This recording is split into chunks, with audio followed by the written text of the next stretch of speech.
আসসালামু আলাইকুম, welcome to this video. আজকের ভিডিওতে থাকছে এই সুন্দর ড্রেসটির কাটিং, স্টিচিং অ্যান্ড ড্রয়িং। তবে পরবর্তী পার্টে থাকবে হ্যান্ড এমব্রয়ডারি অ্যান্ড কিউট একটি হেয়ার ব্যান্ড, যেটি আমি এই ড্রেসের ডিজাইনের সাথে ম্যাচ রেখেই তৈরি করেছি। এবং এই ড্রেসের সাথে হেয়ার ব্যান্ডটি আপনি আপনার বেবিকে ওয়্যার করালে অসম্ভব সুন্দর লাগবে। তবে চলুন আমার ছোট মাকে ড্রেসটি পরিয়ে দেখে আসি কেমন লাগছে। মাশাল্লাহ, ডোন্ট ফরগেট সে মাশাল্লাহ। আমার এই লিটল প্রিন্সেসকে কিন্তু অসম্ভব কিউট লাগছে। তো সেমভাবে কিন্তু আপনি আপনার বেবির জন্য এই ড্রেসটি মেক করতে পারেন। তো তার জন্য প্রথমেই আমাদের এখানে 2 কালারের কাপড় লাগবে, অর্থাৎ একটি প্রিন্টের কাপড় আর একটি হচ্ছে 1 কালারের কাপড়। ফ্রকের উপরের পার্টটির জন্য এখানে আমি 9 ইঞ্চি লাম্বা নিচ্ছি, 1 ইঞ্চি সেলাই মার্জিনে চলে যাবে, থাকবে 8 ইঞ্চি। এবং এখানে কাঁধ নিচ্ছি 4.5, ডাবলে আসবে কিন্তু 9 ইঞ্চি। এবং একইভাবে আর্মহোলের মাপও 4.5 নিয়ে উপরে ডাউন দিয়েছি। এখানে বডির মাপ 24, তাহলে 4 ভাগের 1 ভাগ আসে 6 ইঞ্চি। এবং কোমরেও আমি একই মাপই রেখেছি। তবে এখানে আমি সেলাই মার্জিনের পাশে 1.5 ইঞ্চি এক্সট্রা রেখেছি পরবর্তীতে লুজ টাইটের জন্য। এবং নিচের দিকে দেখুন আমি কিন্তু 1 ইঞ্চি উপরের দিকে শেপ করে কিন্তু কেটে নিয়েছি। পরবর্তীতে এখানে আমি গলাটি কাটবো, তার জন্য এখানে চওড়া নিয়েছি 1.5 ইঞ্চি এবং লম্বাই নিয়েছি 3.5 ইঞ্চি। এবং পিছনের গলার লম্বা নিয়েছি 1.5 ইঞ্চি। দেন এটা পিছনের গলাটা আগে কেটে এবং পেছনের কাপড়টি সরিয়ে দেন উপরের কাপড়টি কাটবেন। যেহেতু আমি এখানে পাইপিং করব, এই জন্য কিন্তু গলাটি কেটে নিলাম। আর এখানে 1.5 ইঞ্চি চওড়া ওরেপ পট্টি কেটে নেবেন, অবশ্যই ওরেপ পট্টি কাটবেন। আর হাতার ডিজাইনের জন্য 2 ইঞ্চি লম্বা চওড়ার এখানে পিসেস কেটে নিয়েছি। দেন কুচির জন্য যে কাপড়টি নিচ্ছি সেটার লম্বা থাকবে 14 এবং চওড়ায় থাকবে 12 ডাবল ভাঁজে, তাহলে খুললে হবে 24 ইঞ্চি। আর এই যে ফুল থাকছে, পিছনের চেন থাকছে এবং এটা দিয়ে মাজার বেল্টটি তৈরি করব। এটার চওড়া রেখেছি 3 ইঞ্চি এবং লম্বায় রেখেছি 17 ইঞ্চি। তো সেলাইয়ের প্রথমেই এখানে আপনি সোজা পাশের সাথে সোজা পাশ মিলিয়ে জাস্ট কুচি বসিয়ে নেবেন। কিন্তু এখানে আমি কুচি দেওয়ার ক্ষেত্রে মাঝখান থেকে 2 পাশে 2 ইঞ্চি করে, অর্থাৎ আমি মাঝের ঠিক 4 ইঞ্চি বরাবরই কুচি ফেলাবো এবং অপর পাশটি আমি একদম প্লেন রাখবো, কারণ আমি এই বরাবরই কিন্তু বডির পোর্শনে কাজটি করব। এই কারণে আমি এই পদ্ধতিটি করেছি। আপনারা চাইলে নর্মাল ফ্রকের মতো টোটাল কুচিটা দিয়ে নিতে পারেন।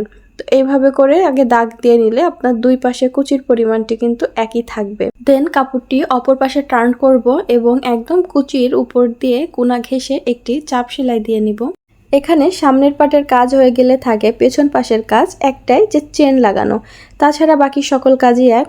প্রচুর চেন লাগানো দেখিয়েছি আমার প্রিভিয়াস ভিডিওগুলোতে, তাই আজ আর ডিটেলসে কিছু বলছি না, জাস্ট দেখেই বুঝে নেন কিভাবে করছি। তবে আজ আমার ভয়েসটাকে একটু অ্যাভয়েড করবেন, কারণ ঠান্ডার জন্য একটু অকওয়ার্ড শোনাচ্ছে।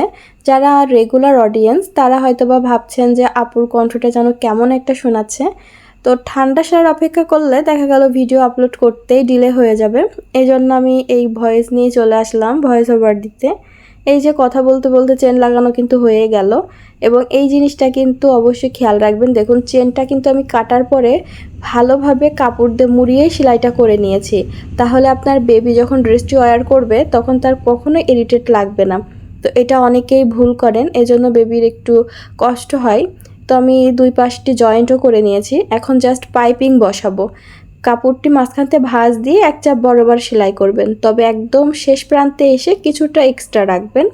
এবং পাইপিং করার সময় এই অংশটা কিন্তু আমরা ফোল্ড করব। তার আগে অবশ্যই একটু কার্ডস বসিয়ে নেবেন, তাহলে পাইপিংটা অনেক ভালোভাবে আসবে। দেখুন খেয়াল করুন, পাইপিংয়ের শুরুর অংশের কাপড়টি কিন্তু আমি ভিতর দিকে ভালোভাবে ফোল্ড করে নিয়েছি। পরবর্তীতে এই পাইপিংয়ের কাপড়টি পিছনের দিকে ঘুরিয়ে নেবেন এবং পুরো দিকে মানে পুরো গলাটি একই পরিমাণ পাইপিং ক্রিয়েট করেই একদম কোনা ঘেঁষে আমি সেলাই করে নিয়েছি। একইভাবে কিন্তু হাতাতেও আমি পাইপিং তৈরি করেছি এবং হাতার একদম যে মাঝখান মানে যেখানে আমি কাজ জয়েন্ট করেছি তার এক পাশে হচ্ছে 2টো দেবো এবং অপর পাশে 2টো, টোটাল মাঝখানে আমি এখানে 4টি এই ত্রিভুজ আকৃতির শেপটি ব্যবহার করব। এটা জাস্ট ভাঁজ করলেই কিন্তু তৈরি হয়ে যায়।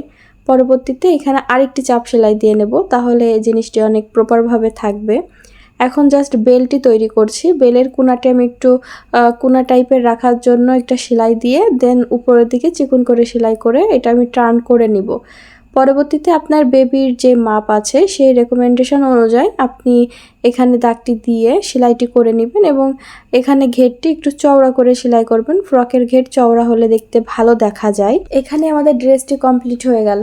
এখন এই ড্রেসটিতে আমি যে ডিজাইনটি সেলাই করেছি সেটা আপনাদের ড্র করে দেখাবো। তার জন্য এখানে আমি 3টি ফুল ব্যবহার করছি। এইগুলো হচ্ছে কুশি কাটার ফুল, আর এই ফুলগুলোকে আমি সুন্দর করে সেট করে এই ফুলের আদলেই কিন্তু ডিজাইনটি তৈরি করছি। এবং খেয়াল করুন আমি যতটুকুতে কুচি দিয়েছি তার ভিতরেই কিন্তু আমি ডিজাইনটি আঁকছি। তো আপনারা আপনাদের পছন্দ অনুপাতে ডিজাইনটি এঁকে নেবেন।